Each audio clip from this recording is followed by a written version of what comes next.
Hey guys, welcome back. Blind Tom's Adventures. Back on the F350.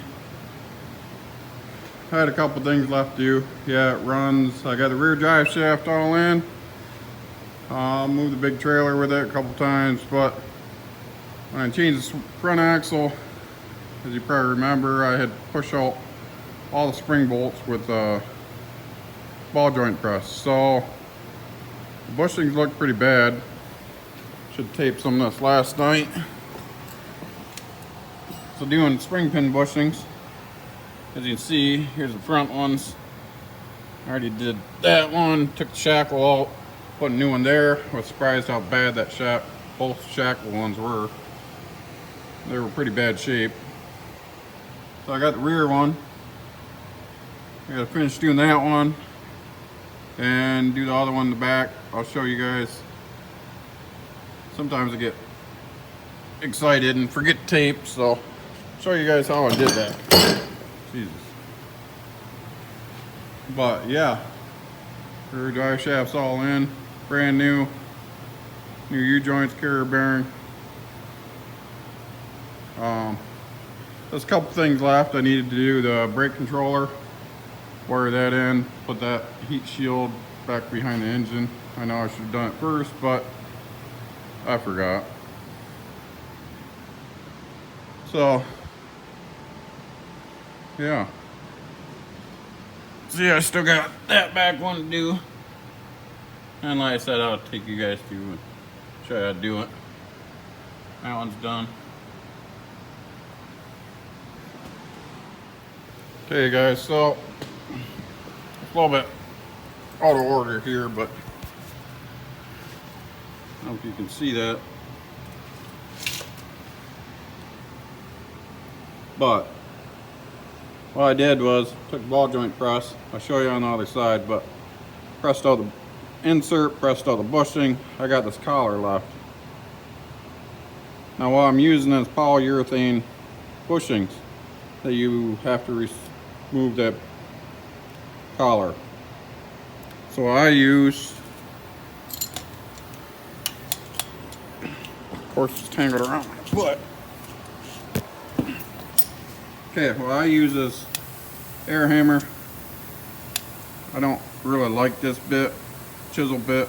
I prefer a different one. I used to have a different one that was kind of made for slicing it. Worked awesome, but I don't have it anymore. Long story.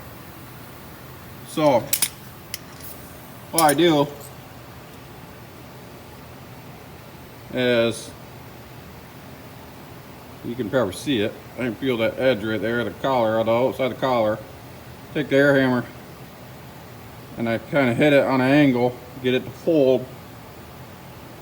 A couple different spots, get it folded in, and then I go across all the way in, put a slice in it. Now I usually go about 180 degrees and put on there, and the air hammer usually works out. And what we got to do is then you take some sandpaper, flapper wheel, whatever you got, clean up the inside of the spring. So can't hold the camera and do this, so I'll get back in a minute. I'll show you guys. Hey guys, so literally like 10 seconds you can see what I did. I folded it a couple spots and I went along and just air hammered it out. Comes out fairly easy. Sometimes they're a little harder. This one came out pretty easy. What you want to do now, get all that garbage that's out in there. So you just kind of clean it out.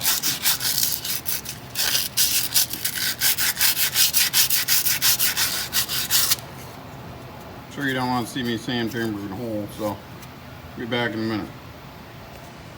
Okay guys, now the new bushing. Yeah, so there's several different ways you can do this. Just the way I do it. Is it the right way? I don't know. Is it the wrong way? I don't know. It works. And it's done.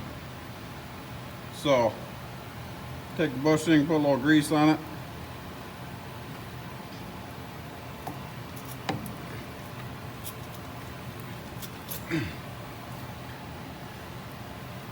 And take your hammer.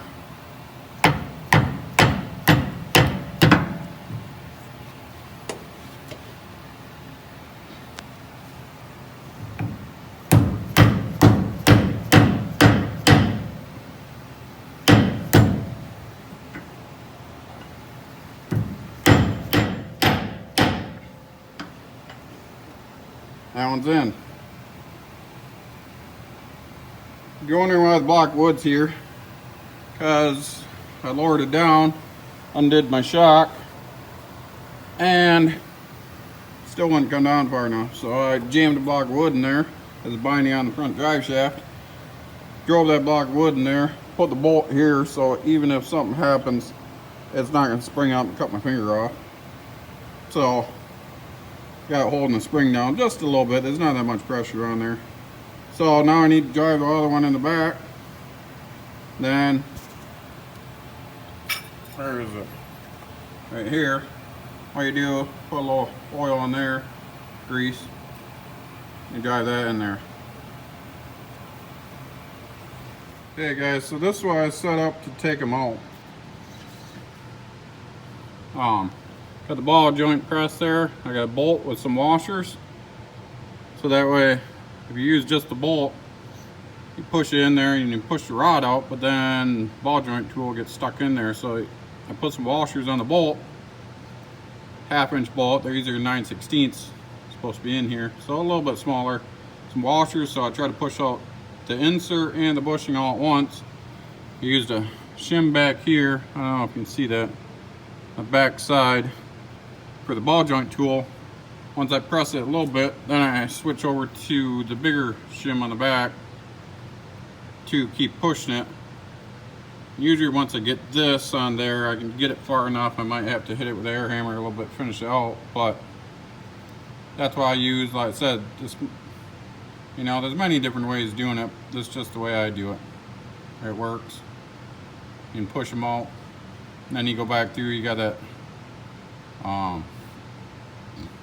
that piece that goes on the inside, you gotta air hammer out. But put the impact on there and give her hell. There we go. Okay guys, I pushed it a little bit and then I just took it back apart, put the bigger collar in. This is the one that I had in there. See the difference between the one I just showed you, and put the bigger one on there, and I'll push on that one. So here we go. Okay guys, so this one I'm having a little trouble getting the bushing out, so I'll show you another trick. The problem is that shim on the back, the ball joint press isn't long enough, and I can't get a socket or anything to put it against there to push it out. So here's another trick. Take a drill bit, I like to use about a 3/8, and just drill the bushing out. On semi-trailers, Rayco, on the rocker box on the taper bushing, you can actually run the drill bit around the taper bushing and it'll walk that bushing right out. Not every time, but it does work quite a bit. Walk it right out. So this one I'm just going to drill all the way around there a bunch of times and knock the bushing out.